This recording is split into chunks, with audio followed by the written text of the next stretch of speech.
Asalamu alaikum, ndugu zangu wa Kristo, ndugu zangu Waislamu. Bwana Yesu asifiwe. Nadhani mmenielewa. Kwa jina mnadhani mnajua wengi wenu, baadhi. Mimi naitwa Amos Nazareth Mwamakula, ni yule content creator nilibuni lile wazo katika ile program ya boxing Tanzania. Nikapelekana nao mahakamani ndugu zangu, nikashinda mahakama ya Kinondoni, wakaenda mahakama kuu, wakajiongeza na wao wakashinda.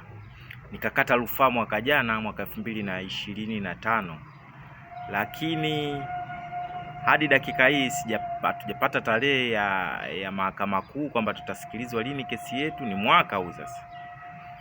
Nikaamua kwa hekima tu mimi nitoke niende kwenye ofisi za wanasheria wa Azam. Nikaenda nikaonana na mwanasheria anaitwa City Badi. Nikamwambia mwanasheria, bwana, mimi nimeagizwa na familia kwa sababu nina kesi nyingine ya kufungua na Azam Media ukiachana na hii. Lakini familia wakanishauri nikae na nyinyi nizungumze. Hiyo ni hekima tu, kuja kuzungumza na Azam Media tunawezaje kulimaliza hili jambo. Basi nilipomwelezea mwanasheria wao huyu wa Azam Media anaitwa City Badi, akaniambia kesi sisi tumeiachia serikali. Ni mimi mwenyewe kwa kweli nikastuka. Serikali gani hiyo tena imeamua isimamie hii kesi? Kikubwa kwamba mimi nadai haki yangu, Watanzania wanaelewa. Mimi ni content creator, nilibuni lile wazo, nilishinda mahakama ya Kinondoni, niliomba 1 billion, lakini hukumu ikasema nilipo milioni 250 na gharama ya kesi kama milioni 300. Nikaona nisibishane nao kuliko kutoka hapa tena kwenda mahakama kuu kukatia rufaa kwamba nilipo bilioni 1. Nikaona labda Mungu ndo kanipangia riziki yangu, lakini wao hao wakaenda kukata rufaa kupinga kwamba nisilipo hiyo pesa. Wazo lile sio la kwangu na ushahidi wangu mimi nilipeleka wote. Wao hawakuja na karatasi hata moja. Sijajua mambo ya kisheria. Mtu hajakuja na karatasi hata moja mahakamani, anakuja anashinda. Na mahakama kuu hukumu iliahirishwa mara 5. Mara ya 6 ndio ikaja ikatoka hukumu kwamba natakiwa wazo langu na wao walifanane, lakini kosota waliandika common idea. Common idea ni mawazo mfanano, lakini mahakama zote zilikubali kwamba mimi niliwakabidhi karatasi na dokumenti zote na email ni za kwao, lakini wakapewa wao ushindi na kesi yangu ile ya Kinondoni ikatupiliwa mbali. Mimi nikakata rufaa, lakini dakika hii kesi bado haijatajwa tarehe tu ya rufaa toka mwaka jana. Na mimi nilitumia hekima kwenda kuwatafuta Azam Media wanasheria wao ofisini kwao. Nilikuwa na shahidi wangu alikuwepo.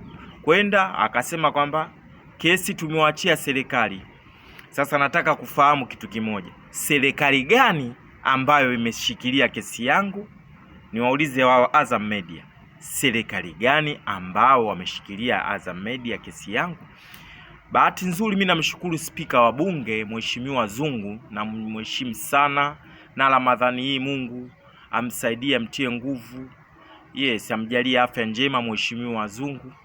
Tulimwona naibu spika Hamisi Mwinjuma alikizungumzia swala la mimi kusimamisha mchezo wa ngumi vitasa na kuweza kuipeleka Azam Media mahakamani. Mimi nadai haki yangu. Na lile swala kweli kama Mheshimiwa Zungu alivyosema alikupaswa kuzungumziwa bungeni. Tukamwona tena Babu Tare analizungumzia hilo swala. Ni watu wawili wana ushahidi, tunazo na video tumezisave kama ushahidi. Kwa hiyo nikaona wabunge tena wameingilia. Mbunge huyu kazungumza, lakini nashukuru Mheshimiwa Spika wa Bunge, Mheshimiwa Zungu, Mungu akuongezee maisha marefu na afya njema, na Ramadhani hii Mungu asikie haja ya moyo wako na mahitaji yako yote utakayoomba. Akawakosoa wabunge, akaambia bwana, swala likishafika bungeni, umenielewa, swala likishakuwa mahakamani, mahakama ni muhimili mwingine, bunge ni muhimili mwingine, serikali ni muhimili mwingine. Sasa swali langu moja, Azam Media, kama mlivyonijibu wewe mwanasheria wa Azam Media nilivyokufuata siku ile, ukaniambia kesi imeshikiliwa na serikali. Swali langu kwako ni moja tu, na jamii wanisaidie kuzungumza ili swala kwenye hizo comment, hii linki mtakapoiona. Serikali gani inaosapoti nyinyi katika hii kesi yangu? Kwa sababu hadi dakika hii tarehe ya mahakama haijatajwa, ni mwaka mzima. pengine mnajua mwenyewe mmeblock huko, kwa sababu kama serikali imetaja. Sasa serikali kitu kikubwa, serikali sio kitu kidogo. Ukizungumzia serikali, mimi mwenyewe mahakama ilinisaidia. Ukiambiwa serikali tena unaona sasa mambo ya serikali tena, huu ni ugomvi mwingine. Swali langu, Azam Media Limited serikali gani ambayo ndio inawasaidia? Mheshimiwa Yusufu, hii ni pesa ndogo. Ilikuwa kwa hekima tu, wanasheria wako wanitafute tumalizane nje.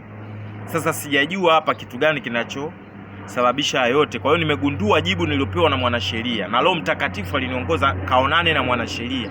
Mimi nilikwenda bila uoga kwa sababu ni haki yangu. Unapodai haki yako, mtu unaogopa kwenda kumfuata mdeni wako. Mwanasheria akanijibu serikali tumeachia hilo swala. Kwa hiyo nikiangalia hadi dakika mwaka mzima kesi wangu haijatajwa tarehe wala siku, na mwanasheria wangu kila siku nikimuuliza kwenye email hajapewa taarifa.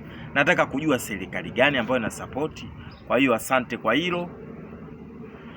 Naomba Mungu, naamini mwezi huu wa Ramadhani, ndugu zangu Waislamu, mimi ni Mkristo lakini na support ndugu zangu, na kwa lazima yetu pia ipo, na mimi tunafunga wote kwa pamoja. Mungu ni mmoja. Amina.